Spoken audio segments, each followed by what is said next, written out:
ചേട്ടൻ ഇപ്പം അപ്പം മേസ്തിരി അത് പണിക്കൊന്നും കിട്ടുവാണെങ്കിൽ പോകുന്നില്ലല്ലോ നന്നായിരിക്കും. അല്ലേ? ആകെ ബിന്ദു ചേച്ചി മാത്രമല്ലേ ജോലിക്ക് പോയിരുന്നത്? ഉണ്ട്.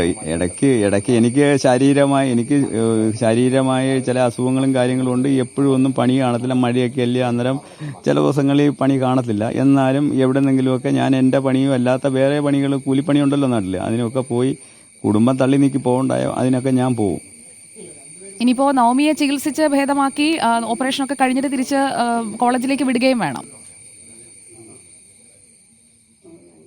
അത് തന്നെ. അന്നേരം അതാ പറഞ്ഞ, അതിപ്പം ഞങ്ങൾക്കിപ്പോൾ അടുത്ത ഈ പറയുന്ന ചടങ്ങുകളുണ്ട്. ചടങ്ങുകൾക്ക് മുന്നേ മകളുടെ ഓപ്പറേഷനും കഴിഞ്ഞ്, അസുഖം കഴിഞ്ഞ്, റെസ്റ്റും കഴിഞ്ഞിട്ട് അവളെ വീണ്ടും നമ്മൾ ഈ പറയുന്ന കോളേജിലോട്ട് പറഞ്ഞയക്കണം. എന്നെങ്കിലേ കോഴ്സ് കംപ്ലീറ്റ് ആവത്തുള്ളൂ.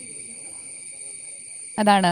അതോടൊപ്പം തന്നെ വീടിന്റെ പണി അതിന് നോക്കാനായിട്ടൊക്കെ ആൾക്കാരൊക്കെ ഒരു 10 മണിയാകുമ്പോൾ വരുമെന്നൊക്കെ അവിടെ അഡ്വക്കേറ്റ് കെ അനിൽകുമാർ പറയുന്നത് കേട്ടിരുന്നു. എന്താണ് വീടിന്റെ പണി ആ ആ ആ വീടിന്റെ അറ്റകുറ്റപ്പണികൾ കുറച്ചുണ്ട്. അന്നൊന്നും ചെയ്യാൻ പറ്റിയില്ല.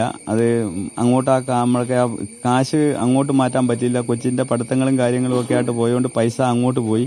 അപ്പോൾ ഈ വീടിന്റെ പണി അവിടെ കിടന്നു പോയി. ചില്ലറ പരിപാടികളും ബാക്കിയുള്ള കുറേ മെയിൻ്റനൻസും ഒക്കെ ഉണ്ട്. അതിപ്പം അനിൽകുമാർ സാറ് പറഞ്ഞ കണക്കിന് ഇപ്പം മന്ത്രിയും മിനിസ്റ്ററും പറഞ്ഞ ആൾ വരും, അത് ചെയ്യാമെന്നാണ് പറയുന്നത്.